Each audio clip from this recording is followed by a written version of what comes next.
Hey everyone, welcome to Podcast Mark. I'm Mark Grasse, and this is the show where I talk about personal development, professional development, and business development in that order, where we try to find an intersection between all three, and it usually goes into philosophy and self-development and a whole bunch of other stuff that has nothing to do with the original subject.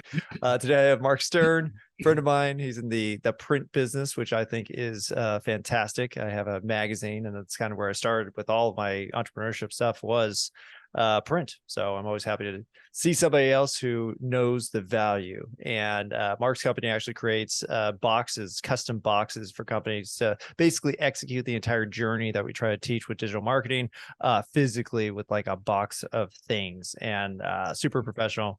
Love the work. Welcome to the show, Mark. Thank you. Thrilled to be here. Yeah. All right. So why don't we just describe just real quick just what your business is?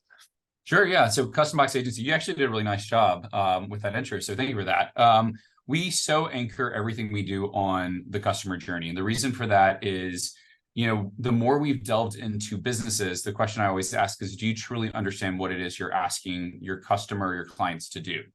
And some of them have an idea, but the power of really understanding and defining that customer journey is the second that you do that, you can serve them at a higher level. You can introduce new ways to monetize your business and find ways to extend lifetime value. You can incentivize and gamify the process. But, we keep it simple to say, what is the customer journey you're looking on? There's three objectives. Is it an acquisition journey? Is it a delivery of your products and services? Or is it a retention play? And our end product, like you said, is we will manifest it into some type of physical deliverable, a box experience. And a lot of our box experiences have anywhere from 20 to 50 pieces in it. So think about giving all the tools and resources to your clients or your customers to set them up from success on the get-go through that customer journey. So that's really where we have a lot of fun.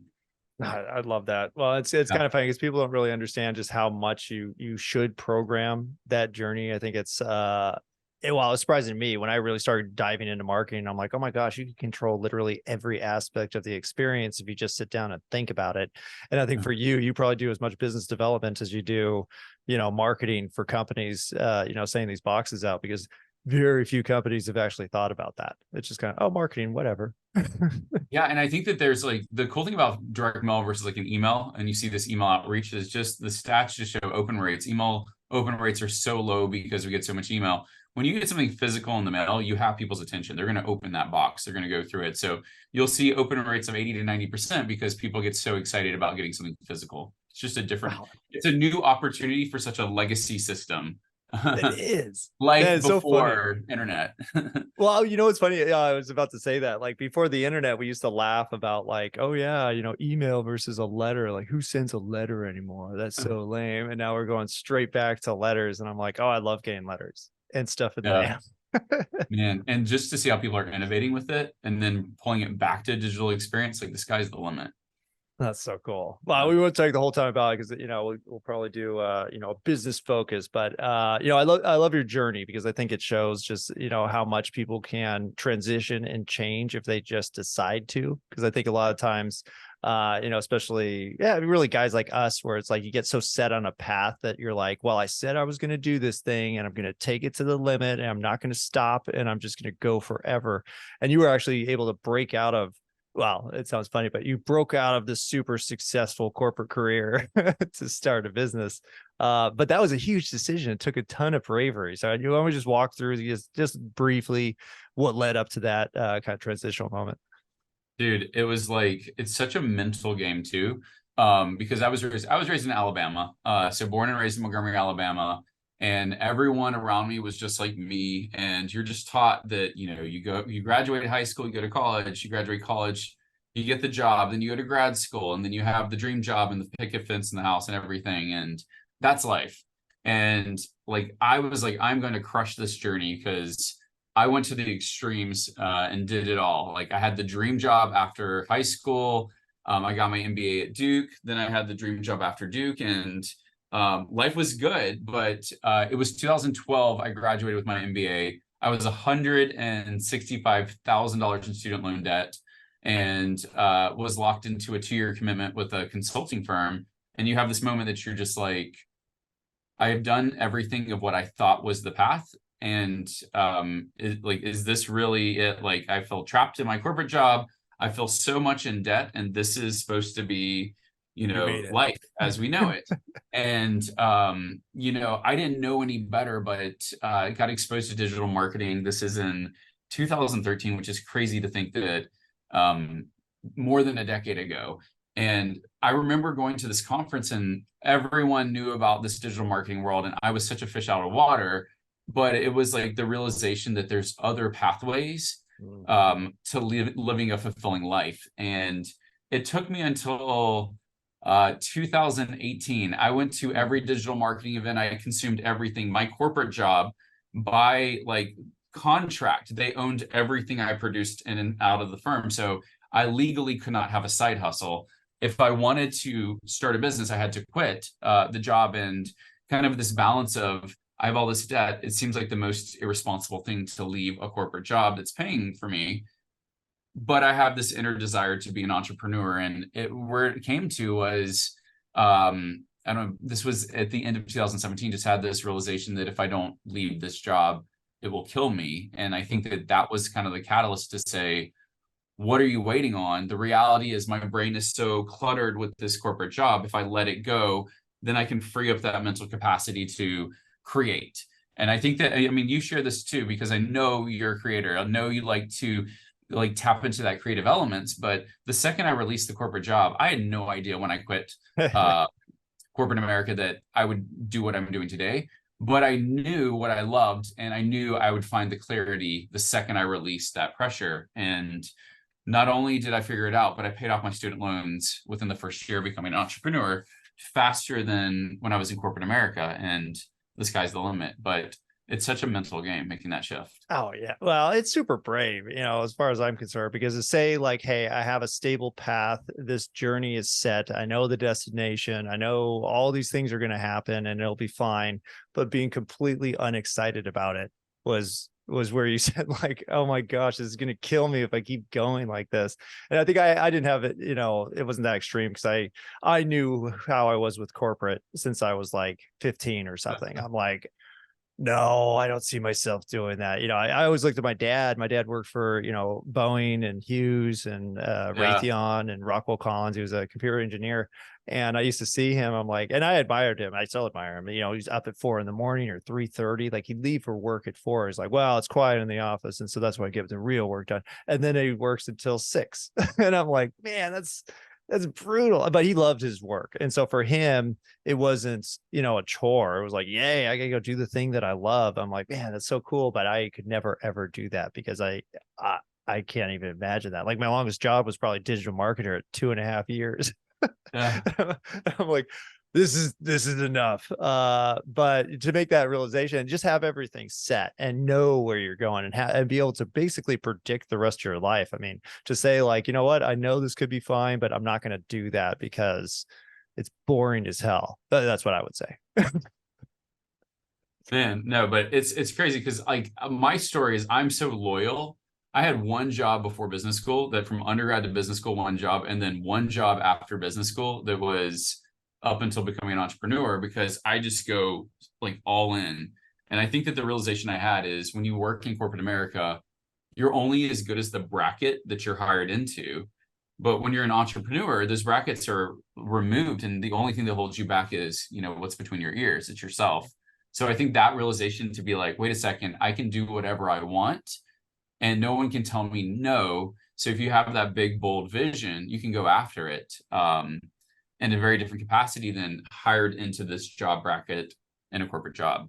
I love, well, and you just said it, because I think for me, now that I'm getting back into entrepreneurship, I'm like, oh man, the freedom. Like, I know I have 80, 90, 100 hours of work a week. I know it's way harder than sitting at a desk for 8, 9, 10 hours and then going home and just forgetting about everything. But I think now, because I've seen how larger businesses work, and I'm like, man, you get to the executive level of those businesses, and those people are working even more than everybody else. Like, it's not like, you go up and then all of a sudden you don't have any work. You just tell the minions to do whatever. It's like, no, you have so much work and so much responsibility and so much risk. If things go wrong, it's going to be on your head. And I think there's, because you always say like, oh, the corporate job is the safe way, right? Like, oh, it's just safe and it'll take care of everything. And then it's like, no, at this point, I think the entrepreneurship is safer because things are so well, now it's totally different, because now you look at 12,000 layoffs at UPS, and just every big company is laying people off left and right. You're like, that's not stable. And what do you have after you leave? A resume builder, maybe. So, I mean, is that how you felt too, where it was kind of like it was supposed to be safe, but really it wasn't at the end? It's so interesting you say that, because where my head goes is, at the end of the day, if something doesn't work here, I don't have to apply for a new job. I can pivot. That's the cool thing about being an entrepreneur, is that we could have multiple fires that we're dealing with. And when I was in corporate America, I was so I worked for Deloitte after business school. I was in their strategy consulting group. If you know anything about that lifestyle, it is road warrior. Like 4:45, cab picks you up, takes you to the airport, and you are like literally living out of hotel rooms through Thursday or Friday. Then you fly back home, basically enough time to wash your clothes, put them back into your suitcase, and then prepare the next Monday. So for 6 years, I lived in airplanes and in hotels.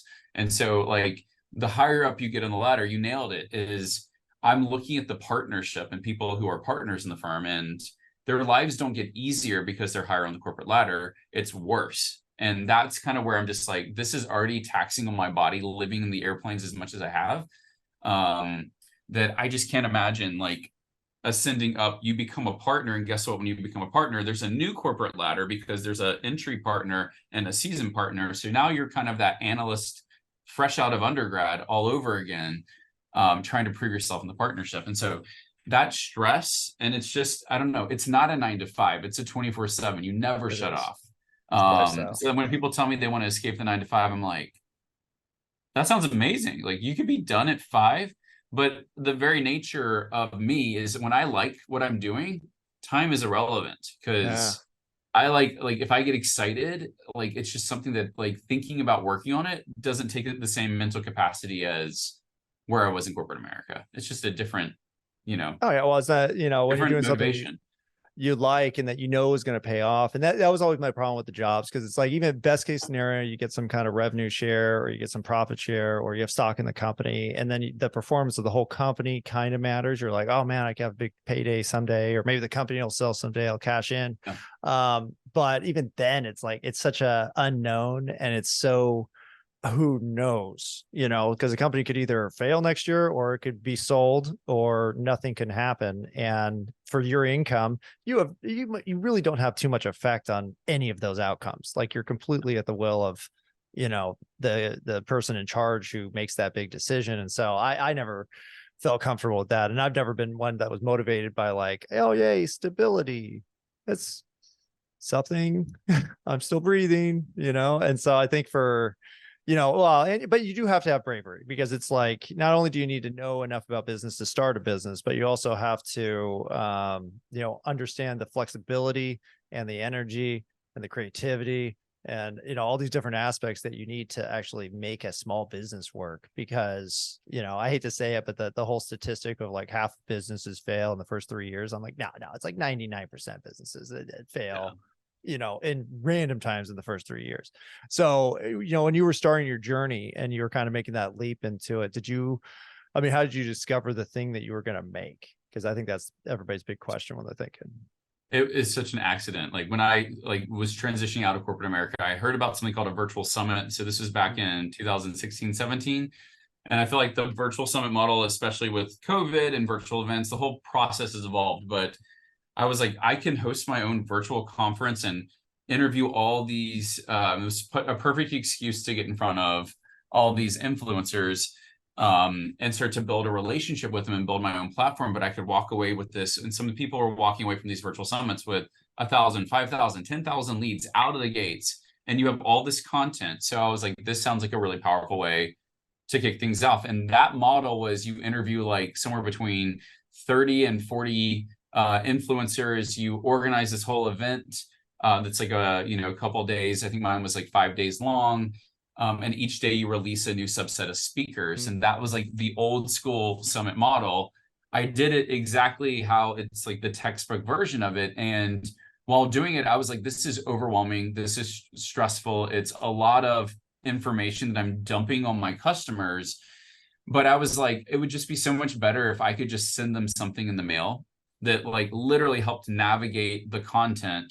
Because like I want people to be successful. And that's something I want people to know when they work with me, is that I want to set you up for success. I want you to get results. I don't want you to listen to things, nod your head and say, yep, I listened to it. I want you to take action. And so that's kind of where this whole premise started. Was it started with, similar to you had a magazine. It was a publication that I produced called Entrepreneurial Elements. Sent it out to everyone who bought the what we called all access pass, so they had lifetime recordings. And what ended up happening was people started, we featured every speaker, and I think we had like 40 to 45 speakers. Speakers started showing off the spread that they were featuring because it edified them in a really powerful way.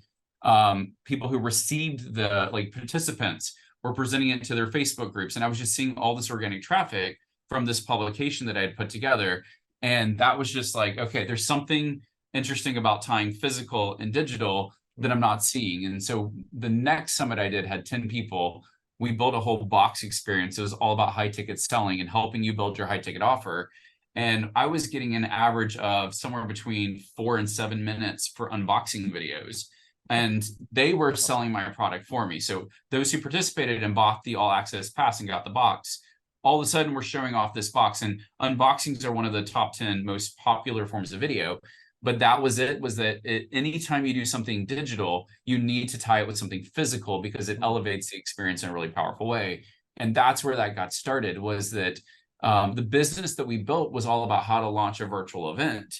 The side thing was like, and you need to do these physical box experiences to tie with it. That's where it started. And then eventually, as we got closer and closer to COVID, I had these two businesses that were going, this custom box agency and this virtual event business. And at the beginning of COVID, when you think virtual events would be the business that you should go all in on, everyone was a virtual event expert overnight. So my whole thing was, my mentor looked at me and he was like, you're confusing the market because half the people think you do virtual events. The other half think you do these custom boxes. Which one are you? And ended up killing the virtual event business, which that one strategic pivot turned every virtual event expert from being a competitor to being a potential partner of mine.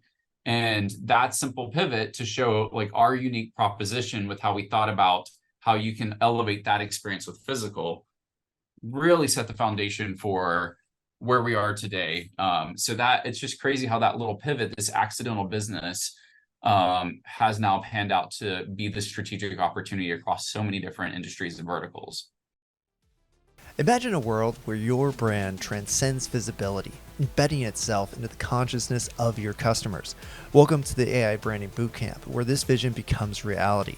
Dive into AI-powered research, strategy, and execution to create a brand that's not just recognized, but felt. From crafting your brand's avatar to mastering AI-generated content, emerge with a brand that resonates deeply.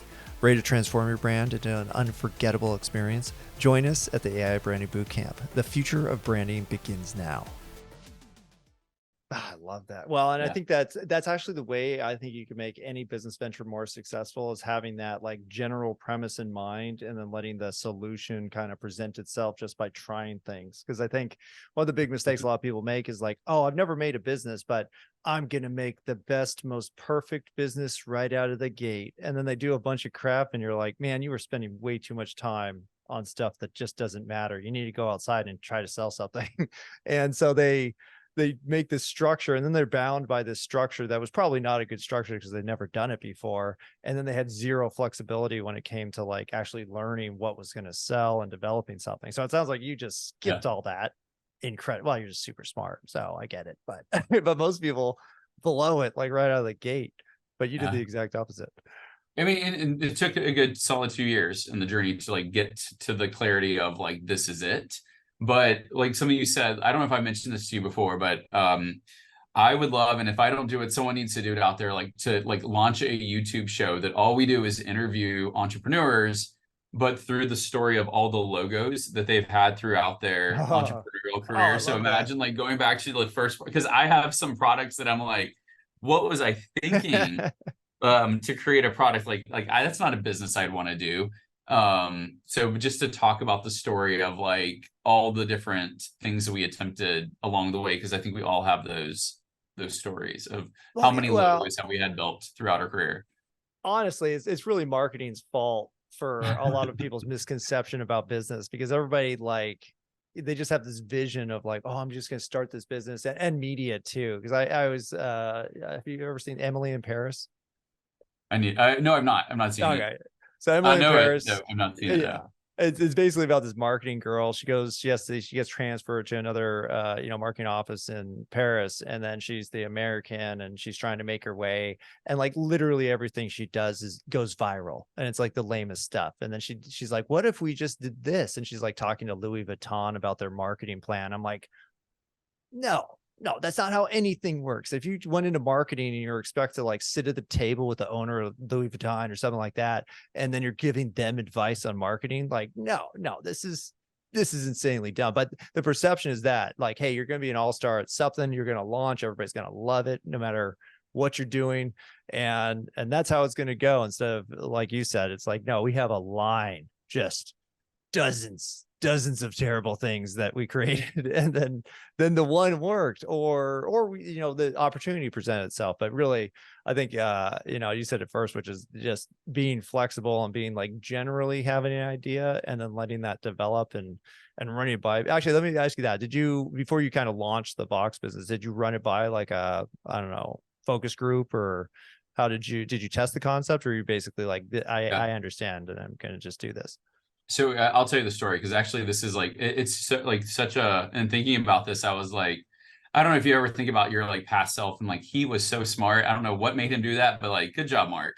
um, but what was happening was that people kept on asking me like, how are you doing these box experiences? And so I kept on like getting these like, how are you doing it? And almost every week I'd get on the phone with someone and be like, here's how you do it. And I would just basically tell them how to do it, because my business was virtual events at the time. And finally, I was like, people keep asking me about this. I'm going to launch a challenge. And so anytime someone's like, how do we build these box experiences? I could just be like, go take the custom box challenge. It's here for you. I think it was like $27 is what I charged. It was like, you can go through the whole thing in less than 2 hours.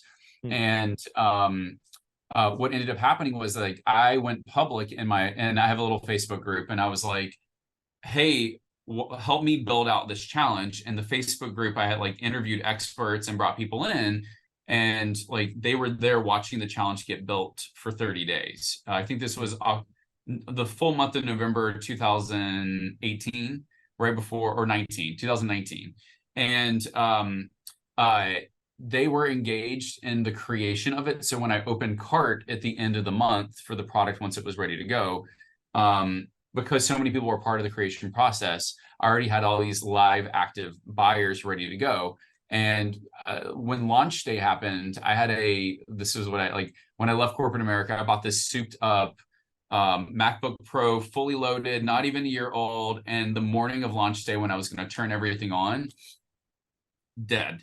So I had this laptop that was like my everything. It was just like me and like one other person on my team. And now I can't even launch because I have no functioning laptop, and I'm sitting in an Apple store going, like, you don't understand.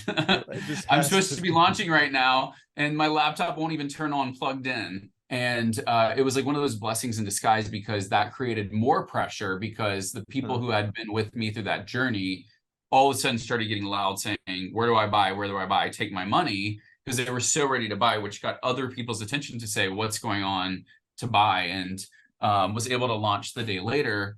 But that like buzz that happened was amazing. And then the other thing that ended up happening that really skyrocketed is, from an agency standpoint, some people may not be ready or in a financial position to hire an agency. So this is kind of where done with you or do it yourself is a really powerful option.